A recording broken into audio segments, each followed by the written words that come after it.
Hoje é dia de trazer mais uns vídeos, mais um vídeo, né? Daqueles que eu sempre falo que são levemente polêmicos, mas é um assunto bem interessante e importante de tratar, que talvez você não vista a carapuça de uma vez, mas eu tenho certeza que você trabalha em oficina ou você já viu alguém fazendo ou ainda vai fazer.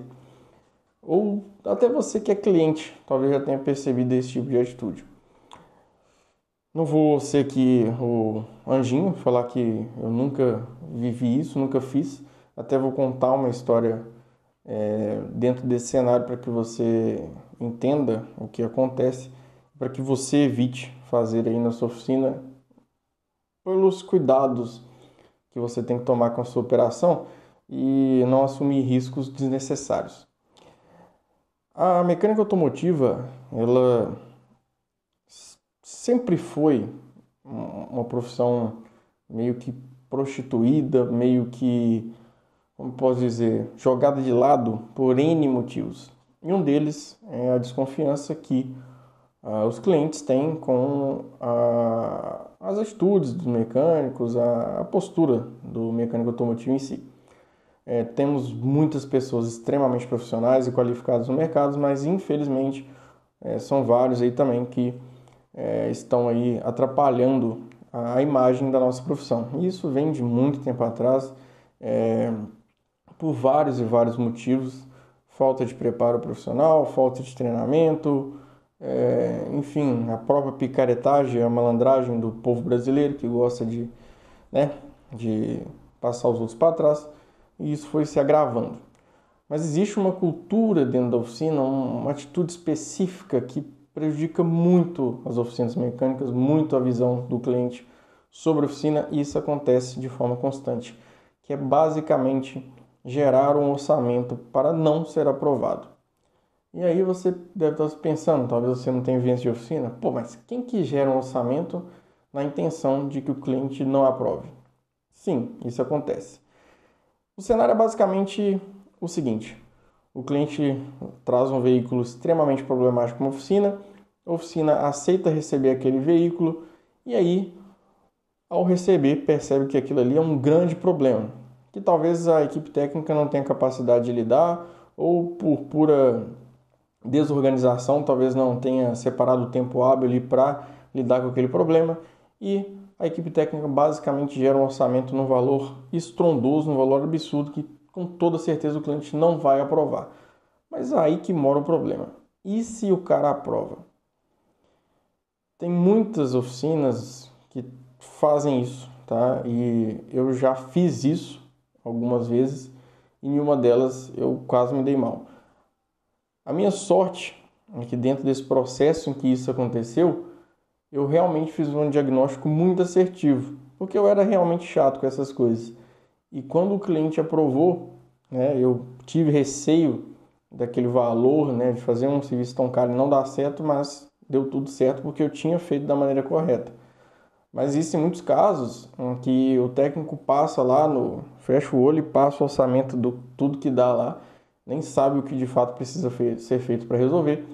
Imagine esse cenário que o cliente aprova, você troca tudo que você passou e ainda assim o problema não é resolvido.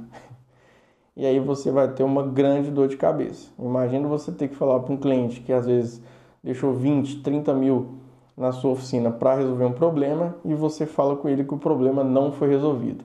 Ah, Yuri, mas tem que ser dito para o cliente que o orçamento é sujeito a alteração. Beleza, irmão. Vai falar isso para um cara que te pagou 30 pau para você arrumar um carro e simplesmente continua o mesmo problema. Então, imagina a dor de cabeça.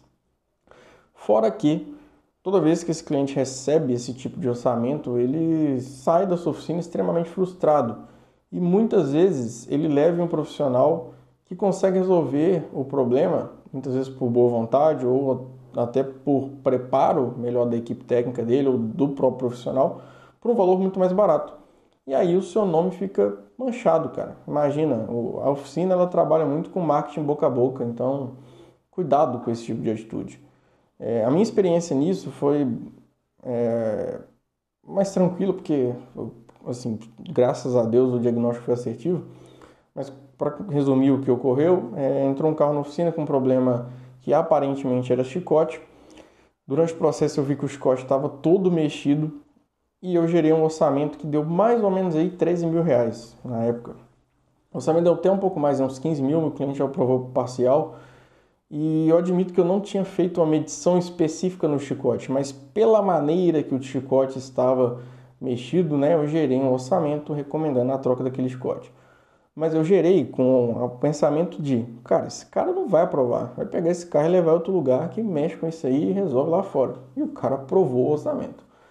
Graças a Deus, de fato, a minha ideia ali no orçamento, a minha ideia no diagnóstico, no passo a passo que eu segui estava certo, mas eu deveria ter verificado o chicote ponto a ponto para saber exatamente onde tinha o problema. Então, tome muito cuidado com esse tipo de atitude, porque, como eu falei, além de manchar o nome da sua oficina, que para mim é o mais grave, nas situações em que o cliente consegue levar o carro fora e resolver por um valor mais barato, quando o cliente aprova esse orçamento, cara, você está segurando uma bomba, uma bronca terrível na sua mão. E a partir do momento que você garantiu que fazendo aquele serviço naquele valor você resolve o problema do cara e não resolveu, cara, sinceramente, eu acho que o problema jurídico aí vai ser a menor das suas dores de cabeça. Porque o que esse cara vai te atazanar até você conseguir resolver é brincadeira. E a gente sabe como é que é trabalhar com um carro problemático que ninguém consegue resolver e o cliente na sua cola. Mais grave ainda é se o cara pagou para resolver um valor alto e você não consegue dar a solução. Então, cara, toma muito cuidado com esse tipo de atitude. Gerar orçamento para não ser aprovado é arriscado. Eu acho que é mais justo você chegar para o cliente e falar que você não tem condição de resolver na sua oficina, às vezes recomendar um colega, um amigo que possa resolver. Seja claro ou fale que você não quer pegar esse tipo de serviço. É muito mais bonito, é muito mais nobre você ser honesto e justo com o seu cliente do que pegar algo que você não sabe mexer, algo que você vai ter dificuldade, algo que você não tem estrutura e simplesmente gerar um orçamento para o cara vazar da sua oficina, às vezes pagar ali a mão de obra de diagnóstico sem você ter feito de fato um serviço digno, beleza? Fica a dica aqui, espero que isso te ajude a tomar decisões mais assertivas nos diagnósticos aí da sua oficina.